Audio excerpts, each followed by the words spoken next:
সন্ধ্যা হলেই একটা চিন্তা যে কী নাস্তা বানাবো আর কী নাস্তা খাবো। আর তার মধ্যে যদি থাকে বাসায় টিচার, তো টিচারদের জন্য আজকে বেশি ঝামেলা করিনি। এখানে কেক দিয়েছি আর বিস্কিট দিয়েছি, সেই সাথে চা করে নিচ্ছি। আজকে যেহেতু তারাবি আছে, আগামীকালকে মাহে রমজান, সবাইকে রমজানুল মোবারক দিয়ে ভিডিওটা শুরু করছি। আশা করছি ভিডিওর শেষ পর্যন্ত আপনাদের কাছে ভালো লাগবে। এখানে আমি টিচারের জন্য চা, বিস্কিট আর কেক দিয়ে দিলাম। দিয়ে তারপর এই যে চা বানিয়েছিলাম সেই ধোয়াপালাগুলো এখন করে নিচ্ছি। আমি নগদের কাজ নগদে করতেই পছন্দ করি। সাথে সাথে ধোয়াপালা শেষ করে ফেললে ধোয়াপালা জমে না আর রান্নাঘরও ক্লিন থাকে।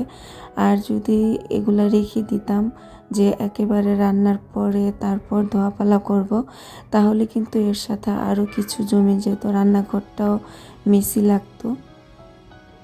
আর সেই কারণে আমি সাথে সাথে ধুয়ে এগুলা জায়গায় রেখে দিই। তো ধোয়াপালাগুলো শেষ করে রান্নাঘরটাও মুছে পরিষ্কার করে নিলাম। এখন জায়গায় গুছিয়ে রেখে দিচ্ছি। এভাবে যদি কাজ করা হয় তাহলে রান্নাঘর সবসময় ক্লিন থাকবে এবং গুছানো পরিপাটি থাকবে।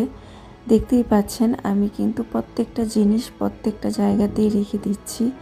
তারপর এই যে চলে আসলাম, এখানে 4টা ডিম সন্ধ্যা রাতের জন্য আমি রান্না করে নিব। তো সন্ধ্যা রাতের জন্য এখানে ডিম রান্না করব আলু দিয়ে, একটু ভুনা করব। আর সকালে রান্না করেছিলাম, সকালের তরকারি আছে, মাছ তরকারি এবং কি শাক ভাজি এগুলো আছে, এগুলা দিয়েই এখন সন্ধ্যা রাত খাবো। আর সেহরির জন্য রাতে 10টার দিকে যখন গ্যাস আসবে তখন রান্না করব। তো গরু মাংস আমি নামিয়ে রাখবো।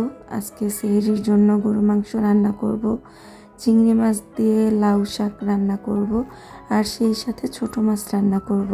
তো ওটা আমি গ্যাস আসলেই রান্না করব। আর এই রাতের জন্য আমি সিলিন্ডারে রান্নাটা করে নিচ্ছি। যেহেতু বাচ্চারা পড়াশোনা শেষ করে ওদেরকে টাইম টু টাইম আমি খাবারটা দিই, তো সেই কারণে রাতে রান্নাটাই আগে শেষ করছি। আর সেহেরি রান্নাটা যদি আমার লেটও হয় তাতে কোনো সমস্যা নেই, যেহেতু ভোর রাতে খাবো। আর সেহেরি রান্নাটা একটু লেট করেই আমি সবসময় করি, কারণ ভোর রাতে খাওয়ার জন্য রান্নাটা যদি আগে করে ফেলি তাহলে আমার কাছে কেমন যেন একটু বাসি বাসি মনে হয়। সেই কারণে অনেকটা সময় আমি রাতেই রান্না করি। তো যাই হোক, কথা বলতে বলতে এই তো এখানে আমি ডিমটা সিদ্ধ করে সব কিছু রেডি করে এখন মশলাটা আমি কষিয়ে নিচ্ছি।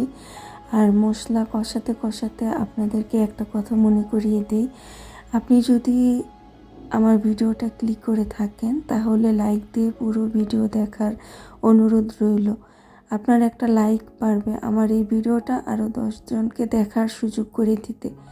আর আপনি যদি এই ধরনের ডেইলি লাইফস্টাইল ব্লগ দেখতে পছন্দ করেন তাহলে আপনি চাইলে আমার পেজটা ফলো দিয়ে আমার সাথে থেকে যেতে পারেন। আমি মশলাটা খুব ভালোভাবে কষিয়ে তারপর এই যে আলুগুলো কিন্তু আমি আলু ভাজির মতো কুচি কুচি করে নিয়েছি। তো নিয়ে এখন কষাতে দিয়ে এদিকে আমি এই যে পেঁয়াজ রসুনগুলো আপাতত লাগবে না, এটা আমি ফ্রিজে রেখে দিচ্ছি। আর পেঁয়াজ কাটা বেশি সময় নিচে রাখলে পেঁয়াজগুলো একটু গন্ধ হয়ে যায়, তাই আমি রান্নার সাথে সাথেই ফ্রিজে রাখার চেষ্টা করি। তো আর যেটা ধোয়া লাগবে সেটা আমি বেসিনে রেখে দিলাম। রেখে দিয়ে এই তো আমার কিন্তু আলুটা অনেকটা সিদ্ধ হয়ে গেছে। এখন আমি ডিমগুলো দিয়ে দিচ্ছি।